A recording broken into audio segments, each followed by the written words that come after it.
So hello my lovely dear students, welcome back to my channel. तो आइए Newton first law को समझते हैं कि न्यूटन फर्स्ट लॉ क्या कहता है। न्यूटन फर्स्ट लॉ जो है कहता है कि कोई भी ऑब्जेक्ट अगर रेस्ट पे है तो वो रेस्ट पे ही रहेगी, और अगर कोई भी ऑब्जेक्ट यूनिफॉर्म मोशन में है तो वो यूनिफॉर्म मोशन में ही रहेगी। कब तक? इनर्शिया भी यही बात कहता है कि कोई भी बॉडी यूनिफॉर्म मोशन में है तो यूनिफॉर्म मोशन में ही रहेगी, अपने अवस्था को चेंज नहीं करेगी। और न्यूटन फर्स्ट लॉ भी यही बात कह रहा है कि कोई भी ऑब्जेक्ट जो है रेस्ट पे है तो रेस्ट पे ही रहेगी, और मोशन में है वो भी कौन से मोशन? सिर्फ और सिर्फ यूनिफॉर्म मोशन, कांस्टेंट वेलोसिटी वाला मोशन। तो जो है ऑब्जेक्ट जो है वो रेस्ट पे कब रहेगी? जब तक कि उस पर कोई बाहरी बल, एक्सटर्नल फोर्स ना लगा हो। मान लीजिए कि हम स्कूल जाते हैं तो अपना जो साइकिल है वो आम के पेड़ के नीचे या बरगद के पेड़ के नीचे जो हमारे स्कूल के ग्राउंड में होता है वहाँ हम लगा देते हैं। तो सुबह मान लीजिए कि 8 बजे लगाए और छुट्टी के टाइम 2 बजे हम वहीं वापस जाते हैं, तो हम मन में क्या धारणा बना करके रखते हैं कि हमने तो साइकिल को लगाया है, वहाँ पे जिस स्थान पे लगाया है वहीं होगी। उसके स्टेट में चेंज नहीं हुआ होगा, और अगर हुआ होगा तो क्यों हुआ होगा? यहाँ पे एक प्रश्न उठता है कि अगर साइकिल जो हम लोगों ने लगाया तो उस हम लोगों ने नहीं, जो विद्यार्थी जो था वो साइकिल लगाया तो उसके जो साइकिल के स्टेट में जो चेंज आया वो क्यों आया होगा? 2 कारण होगा। या तो मान लीजिए कि कोई व्यक्ति होगा जो उसे उठा करके क्या किया होगा, ले गया होगा,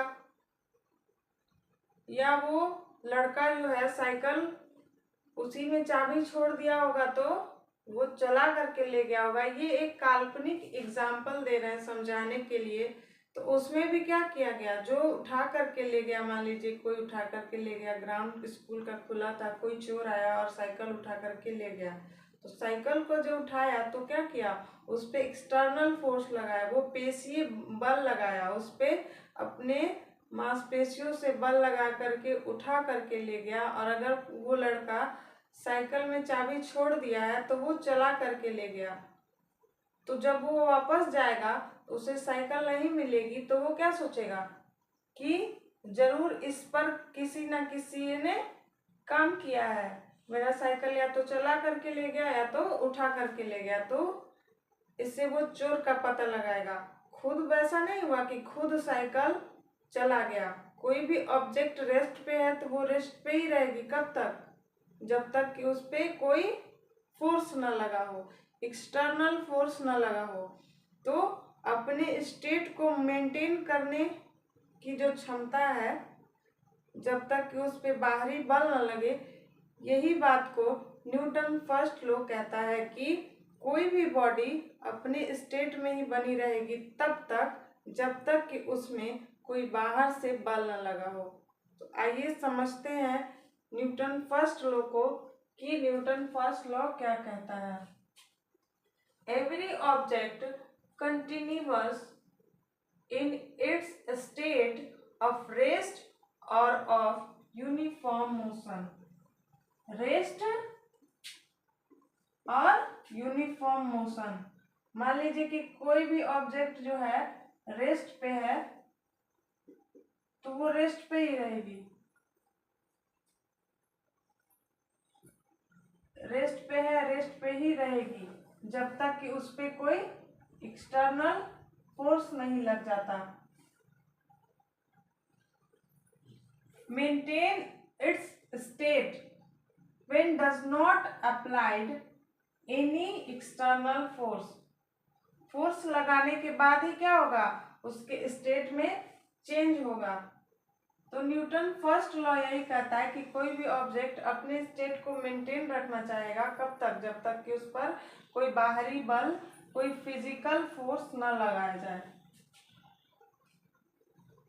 तो देखते हैं कि क्या कहता है, in the absence of external force a body at rest continuous to be at rest. जब तक बॉडी के ऊपर एक्सटर्नल फोर्स जो है वो एब्सेंस रहेगा, मान लीजिए कि ये बॉडी है, कोई बॉडी है, रेस्ट पे रखा हुआ है, तो इसका जो है ये रेस्ट पे ही बनी हुई रहेगी, इसके स्टेट में कोई चेंज नहीं होगा। ऐसा क्यों होगा? F इज इक्वल्स टू होता है m इंटू ए। m जो है कोई भी बॉडी का मास होता है, कोई भी ऑब्जेक्ट है उसका अपना एक वेट होता है, मास होता है, द्रव्यमान होता है, तो वो क्या है, उसका मास है। a जो है एक्सेलरेशन है। एक्सेलरेशन क्या होता है? एक्सेलरेशन जो होता है चेंज इन वेलोसिटी है, v minus you by T. Time के रिस्पेक्ट में वेलोसिटी में कितना चेंज आएगा वही क्या कहता है, एक्सेलरेशन कहता है। तो यहाँ पे देखिए जब बॉडी रेस्ट पे होगा तो इसका u क्या होगा, u भी 0 होगा, और ये कोई वेलोसिटी में चेंज आ ही नहीं रहा है तो इसका v भी क्या होगा, 0 होगा। तो v और u दोनों 0 होगा, तो यहाँ पे देखिए क्या हो जाएगा, f is equals to v भी 0 और u भी 0, 0 माइनस 0, कुछ मान लीजिए कि टाइम अगर ले भी ले तो यहाँ पे क्या हो जाएगा, m इंटू में 0, तो f इज इक्वल्स टू क्या आ जाएगा, 0। तो f इज इक्वल्स टू क्या है, 0 रेस्ट के केस में। अब मोशन के केस में देखते हैं कि क्या होता है। मोशन के केस में मान लीजिए यूनिफॉर्म मोशन की का बात किया जा रहा है यहाँ पे। Absence of external force, body at rest continuous to be rest. जो बॉडी है वो क्या करना चाहेगी, जब तक इस पे कोई फोर्स नहीं लगेगा, एफ नहीं लगेगा जब तक, तो ये रेस्ट पे ही रहना चाहेगी। उसी तरह से नेक्स्ट कहते हैं कि इन the absence of external force a body in uniform motion, speed plus direction in straight line, fixed direction, constant velocity। External force के एब्सेंस में जो है यूनिफॉर्म मोशन क्या करेगा, फिक्स्ड डायरेक्शन में स्ट्रेट लाइन मोशन में जो कांस्टेंट वेलोसिटी के साथ मूव करेगा। तो कांस्टेंट वेलोसिटी में क्या हो जाएगा, v इज इक्वल टू मान लीजिए 2 मीटर पर सेकेंड है, u भी क्या हो जाएगा 2 मीटर पर सेकेंड। तो एक्सल f इज इक्वल टू क्या फॉर्मूला है, m इंटू ए। तो a अभी बताए कि क्या है, v माइनस यू, तो यहाँ पे v और u दोनों सेम है, तो यहाँ पे क्या हो जाएगा 0 बाई टी। तो मान लीजिए कि यहाँ पे आ गया 0। तो f is equal to motion के केस में भी हम लोग को क्या मिला है, 0 मिला है। तो जो है न्यूटन फर्स्ट लॉ यही कहता है कि F इज इक्वल्स टू 0 आएगा जब तक कि कोई फोर्स बाहर से नहीं लगेगा। अगर हम बाहर से किसी बॉडी पे मान लीजिए कि यहाँ पे कोई बॉडी है, इस पे बाहर से फोर्स लगाते हैं तो F is equals to F net is equals to कुछ ना कुछ वैल्यू आता है, मान लीजिए 50 न्यूटन। यहाँ किस केस में आएगा, कौन से केस में आएगा, यहाँ पे मान लीजिए कि फोर्स लगाएंगे तो u और v क्या होगा, चेंज होगा। यहाँ मान लीजिए इसका u 0 रहेगा, रेस्ट से चलना स्टार्ट करेगा, तो v यहाँ आने के बाद कुछ न कुछ 5 मीटर पर सेकेंड, इसमें कुछ न कुछ चेंज आएगा। तो यहाँ पे F is equal to ma formula है, तो यहाँ पे क्या होगा, v और u में चेंज आया, तो यहाँ पे रेस्ट से मोशन में आया, और यूनिफॉर्म मोशन में भी यही हो जाएगा। यूनिफॉर्म मोशन में सेम स्पीड से जो ऑब्जेक्ट है वो मोशन में था, लेकिन यहाँ पे नॉन यूनिफॉर्म मोशन का केस हो जाएगा। Non uniform